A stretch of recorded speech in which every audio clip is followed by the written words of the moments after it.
आपले महाराष्ट्रातील नागरिक आहेत ते अद्यापही या इराण आणि इस्रायलच्या युद्धामध्ये वेगवेगळ्या देशांमध्ये अडकून पडलेले आहेत. विमान उडवण्यास बंदी असल्यामुळे अनेक जणांना येण्यास प्रॉब्लेम होत आहेत. शासनाकडून काय खबरदारी घेतली जाते? दुबई, अबुधाबी म्हणजे अनेक ठिकाणी विशेष करून जे टुरिस्ट आहेत ते जवळचे अबुधाबीला आहेत, दुबईला गेलेले आहेत आणि ते सगळे तिकडे अडकून पडलेले आहेत. आणि अनेक अजून काही गल्फ कंट्रीजमध्ये आमचे टुरिस्ट गेले आहेत. युद्ध सुरू झाल्यामुळे तिथली सगळी हवाई वाहतूक बंद झालेली आहे, विस्कळीत झालेली आहे. त्यामुळे सगळे जीव मुठीत घेऊन त्या ठिकाणी बसले आहेत. अधूनमधून हल्ले त्या ठिकाणी सुरू झाले, 2-3 दिवसापासून सुरू होते. पण आता परिस्थिती थोडी कंट्रोलमध्ये आहे. आता जे विमानं 2-3 दिवस 4 दिवस पूर्ण बंद होती, आता ती यायला लागलेली आहे. या 2 दिवसामध्ये 10-12 फ्लाईट हे दुबईहून, अबुधाबीवरून या ठिकाणी आलेले आहेत. काही दिल्लीला आलेले आहेत, काही मुंबईला आलेले आहेत. माननीय मुख्यमंत्री महोदय पूर्ण लक्ष या ठिकाणी त्यांनी दिलेलं आहे. एकनाथजी खडसे आहेत ते सुद्धा लक्ष घालून या ठिकाणी आहेत. पण केंद्र सरकार विशेष करून आमचा सतत संपर्क केंद्र सरकारशी या ठिकाणी सुरू आहे, एम्बेसीशी सुरू आहे. आणि मला वाटतं 2-3 दिवसामध्ये ही थोडी परिस्थिती सुरळीत होईल असं चित्र या ठिकाणी दिसतंय. आम्ही दररोज विमान पाठवण्याचा प्रयत्न करतोय. एअर इंडियाच्या विमान कंपनीशी आम्ही त्या ठिकाणी बोलतो आहोत. पण काही विमान कंपन्या, काही एजंट हे स्वतः विमान बुक करून त्या ठिकाणी नेत आहेत आणि प्रवाशांना आणतायत. त्यामध्ये भाडं मात्र कुठे कुठे 1-1 लाख 80-80 हजार रुपये हे त्या ठिकाणी दिलं जात आहे. मला वाटतं ते सुद्धा जास्त आहे. पण काही प्रवासी स्वतःच बुकिंग करतायत आणि ते इकडे येत आहेत. आणि म्हणून माझं सगळ्यांना आव्हान आहे की आपण काळजी करू नका. 1-2 दिवसामध्ये परिस्थिती निवळेल. सर्वांना आणण्याची व्यवस्था, जबाबदारी ही केंद्र शासनाची आहे, राज्य सरकारची आहे, आमची सगळ्यांची आहे. आणि म्हणून मुख्यमंत्री महोदय यांनी मला विशेष करून पूर्ण वेळ, कारण ते खातंच माझ्याकडे आहे, लक्ष देण्यासाठी सूचना दिलेल्या आहेत. आणि आम्ही दररोज 400-500 जे टुरिस्ट आहेत त्यांच्याशी त्या ठिकाणी बोलतोय. सर्वांना तिथेच थांबण्याचा, ज्या ठिकाणी आहात त्या ठिकाणी थांबण्याचा आम्ही त्या ठिकाणी त्यांना सल्ला दिलेला आहे. काही ठिकाणी हॉटेलमधल्या तर आमचे पैसे संपलेत, 4-5 दिवस आम्हाला जास्त झालेले आहेत असंही काही टुरिस्ट सांगतायत. आणि दुबईमध्ये आपल्याकडचे काही उद्योजक आहेत, जैन संघटना आहे, त्यांनी सुद्धा काही प्रवाशांची जबाबदारी, त्या ठिकाणी जे टुरिस्ट आहेत त्यांची जबाबदारी उचललेली आहे. मला वाटतं त्यांचं नाव जितो संघटना पण आहे. आणि वैयक्तिक आताच मी त्याच्याशी फोनवर बोललो. त्यांनी सांगितलं माझा मोठा फार्म हाऊस या ठिकाणी 2-2.5 एकरमध्ये, त्या ठिकाणी आपण 200 लोक या ठिकाणी ठेवलेले आहेत. त्याची सगळी राहण्याची व्यवस्था, जेवणा खाण्याची व्यवस्था, जोपर्यंत त्याची जाण्याची व्यवस्था होत नाही तोपर्यंत आम्ही या ठिकाणी केलेली आहे. आणि म्हणून अजूनही काही 200-300 माझ्याकडे 500 लोकांची व्यवस्था आहे. अजूनही 200-250 लोक तुमच्या संपर्कात असतील तर त्यांना माझ्याकडे पाठवा, आम्ही त्यांची अतिशय चांगली व्यवस्था त्याकडे ठेवू असंही त्यांनी सांगितलेलं आहे. मला वाटतं त्यांचं नाव सांगावं लागेल. बागमार म्हणून आहेत.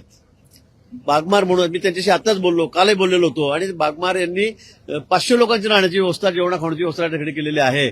त्यांचंही अभिनंदन करत, त्यांचे आभार मनापासून. पण यासाठी आपल्याला टोल फ्री नंबर आमच्या आपत्ती व्यवस्थापन खात्यामार्फत हा आहे 9321587143. मी पुन्हा सांगेल 9321587143 हा टोल फ्री नंबर आहे आमचा नंबर आहे. आणि त्याचबरोबर 022 मुंबईतला आमच्या कार्यालयाचा नंबर आहे 022-2202-7990 हा आमचा या ठिकाणी नंबर आहे. आपल्याला काही अडचण असेल तर आपण या नंबरवर त्या ठिकाणी कॉन्टॅक्ट करावा. मला वाटतं की तिकीट बुकिंगची व्यवस्था सुद्धा आम्ही या ठिकाणी तुम्हाला मार्गदर्शन करू. कसे बुकिंग करायचं आहे, कुठला फ्लाईट आहे, कधी येणार आहे, या संदर्भातली सगळी माहिती आपल्याला या ठिकाणून मिळेल. आणि म्हणून माझी सगळ्यांना पुन्हा आव्हान आहे की आपण घाबरू नका, फार काळजी करू नका. खरं हे युद्ध आहे, पण घरचे लोक आपले खूप काळजी करतायत आणि म्हणून सरकारला सुद्धा आपली तेवढीच काळजी आहे. आणि म्हणून माननीय मुख्यमंत्री महोदय आहेत, प्रधानमंत्री आहेत, सर्वच या ठिकाणी लक्ष देऊन आहेत. आपल्याला 2-3 दिवसामध्ये निश्चित इथपर्यंत आणण्याची व्यवस्था आम्ही या ठिकाणी करू. आतापर्यंत 2 दिवसामध्ये 1200 जे टुरिस्ट आहेत ते या ठिकाणी आलेले आहेत. त्यांना आम्ही यापर्यंत आलेले ते इथपर्यंत पोहोचलेले आहेत. पण आता उद्या परवापासून ही संख्या अधिक वाढेल. जास्त विमान जे आहेत ते आम्ही त्या ठिकाणी पाठवतो आहोत, त्यांची जाण्याची व्यवस्था करणार आहोत. आणि सगळ्या प्रवाशांना सुखरूप आम्ही घरी आणू. पर्यटकांची ज्या पद्धतीने काही खाजगी विमान कंपन्या फसवणूक करतात म्हणजे 80,000 प्लस 18% जीएसटी, पर्यटकांना आव्हान काय करावं आणि या खाजगी कंपन्यांना तुम्ही काय? नाही, खरं आहे, खासगी कंपन्या एकेका प्रवाशाजवळून 1-1 लाख रुपये घेत आहेत. म्हणजे फारच झालंय भाडं. म्हणजे इथे 15,000 रुपये, 12,000 रुपये, 20,000 रुपये भाडं असतं दुबईचं. आज तिथे 1-1 लाख रुपये, 5 पट भाडं घेतलं जात आहे. अशा कंपन्यांना सुद्धा आता मी आवाहन करतो आहोत.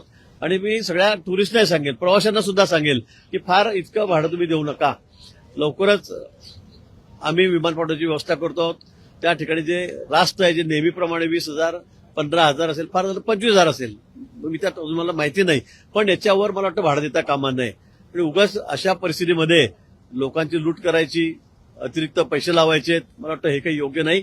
अशा कंपन्यांवर सुद्धा आम्ही त्या ठिकाणी निश्चित कारवाई करू. तुम्ही आपत्कालीन रक्षक जात आहात, काही एखादी लिंकच्या माध्यमातून देखील पर्यटकांना किंवा नागरिकांना ट्रेस करता येईल का काही? निश्चित या संदर्भामध्ये एक लिंक बरं आठवलेली मला. या संदर्भामध्ये एक महाराष्ट्र एसीओसी